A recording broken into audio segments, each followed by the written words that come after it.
This is the crash that forever changed Formula One. On May 1st, 1994, the legendary sports commentator Murray Walker was at a loss for words during the San Marino Grand Prix, a pivotal third race in the 1994 championship. This event, later dubbed the Black Weekend, became one of the most sorrowful chapters in racing history. Michael Schumacher had already clinched victories in the season's first two races for Benetton, but for Ayrton Senna, it was a period marked by misfortune, having failed to earn any points up to that moment. As the European leg of the season commenced, Senna faced immense pressure to excel in the qualifying rounds. The tension escalated when newcomer Rubens Barrichello suffered a horrific crash at a speed of 225 kilometers per h, casting doubts on his future in racing. Unconscious and in a critical state after swallowing his tongue, Barrichello was swiftly attended to by emergency responders. This incident was particularly devastating for Senna, as Barrichello was not just a fellow competitor, but a dear friend whom Senna had supported from his early karting days. Miraculously, Barrichello regained consciousness, his injuries less severe than feared, limited to a broken nose. Upon waking, Senna was the first person he saw by his side, a testament to their close bond. Senna returned to the racetrack, determined to excel despite the challenges. He managed to post the fastest time, a significant personal triumph. Previously, Senna had secured all his championships with McLaren, but in 1994 he felt the need for a more competitive car to go for his fourth title. This led him to switch to Williams, which at the time boasted the top car in the circuit. However, the situation took a turn when the FIA stepped in to regulate the technological advancements of the cars. Their aim was to simplify the technology, ostensibly to make the races more exciting and competitive. Senna expressed serious concerns about these changes, predicting that they might lead to an increase in accidents during the season. His foresight into the potential dangers would prove to be eerily prescient, a topic that merits further discussion. During the second qualifying session, Roland Ratzenberger was solely focused on outperforming his teammate in only his second Formula One race. However, tragedy struck when he lost control of his car at a speed of 314 kilometers per h and crashed into a concrete wall. Prior to the crash, Ratzenberger had driven over a curb, which damaged his car's front wing. This caused the wing to detach in the Tamburello turning zone, rendering his car uncontrollable.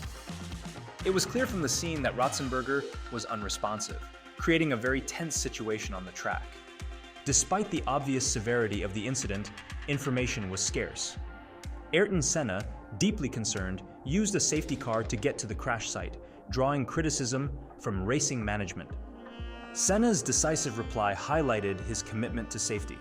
Unfortunately, Ratzenberger died instantly, and despite medical efforts, there was nothing that could be done. However, instead of publicly acknowledging his death, he was transported by helicopter to the hospital. Under Italian law, an event must be suspended to investigate any fatal occurrence during its duration. If the race were cancelled, Formula One stood to lose millions in sponsorship deals, TV broadcasts, and ticket sales globally. Thus, race management was reluctant to disclose the full extent of the tragedy to other drivers and Senna, who was visibly distraught and in tears.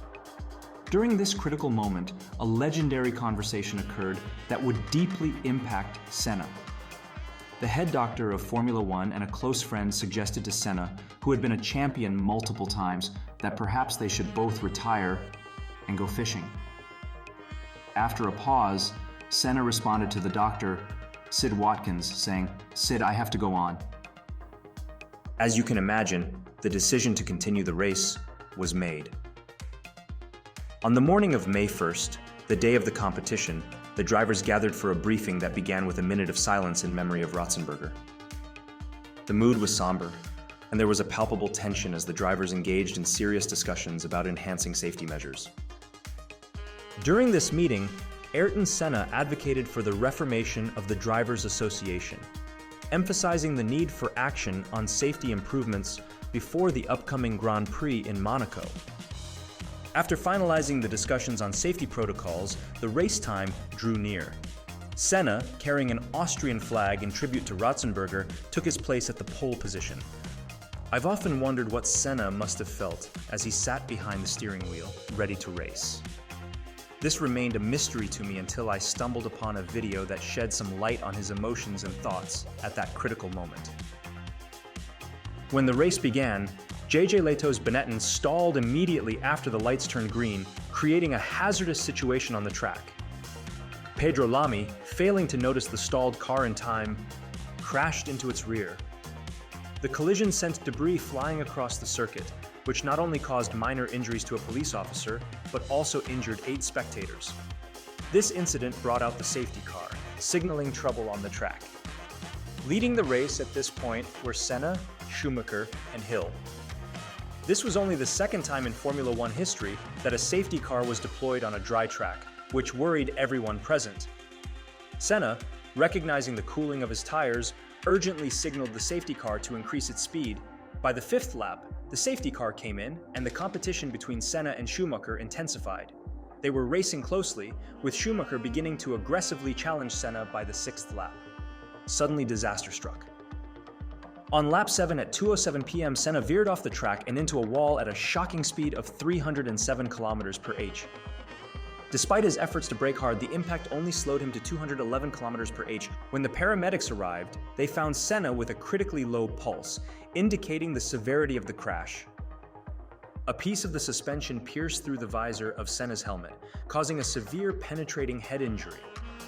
This incident also resulted in a tear in the tissue above his right eye, leading to significant blood loss. Additionally, the force of the crash caused Senna's head to whip to the side, resulting in multiple skull fractures. At the time, it was a shock to notice another car present at the accident scene. It was baffling, truly the most absurd thing ever witnessed. The unexpected presence of this car turned out to be Eric Comis's. Interestingly, 2 years prior, it had been Senna who had come to Comis's aid during a race. Comis had hurried to the scene, driven by a desire to express his gratitude to Senna. Regrettably, his efforts were too late. Senna was airlifted to a hospital in Bologna following the crash. Although Formula One management was aware of Senna's critical condition, this information was not shared with the other drivers. As blood dripped from the helicopter, alarming the journalists, the race at Imola continued despite 2 deaths already occurring. On lap 41, another serious accident happened as Minardi's car lost a rear wheel that wasn't properly secured while exiting the pits, resulting in injuries to several people in the pit lane. Schumacher maintained his lead throughout the race and strategically secured the win with 3 pit stops.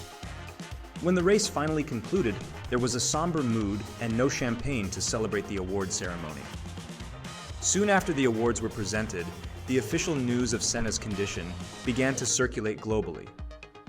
Ayrton was a devout Catholic, and according to the Bible, the number 7 represents completion.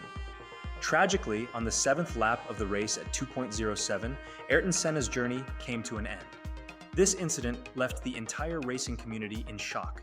The remains of the Williams and Simtek cars were secured by the Italian police for investigation. An Austrian flag was found in Senna's cockpit, which he had intended to display at the finish line to honor Ratzenberger. Following Senna's death, Brazil was overwhelmed with grief. The Brazilian government declared 3 days of national mourning to honor him. Ayrton Senna, a 3-time world motor racing champion, had passed away. The race organizers initially delayed releasing information about the tragic events involving both Ratzenberger and Senna for financial reasons, as it was only the beginning of the season. The remainder of the season continued under a somber atmosphere. Click on the video to watch Formula One's most memorable races. Like and subscribe to support the channel.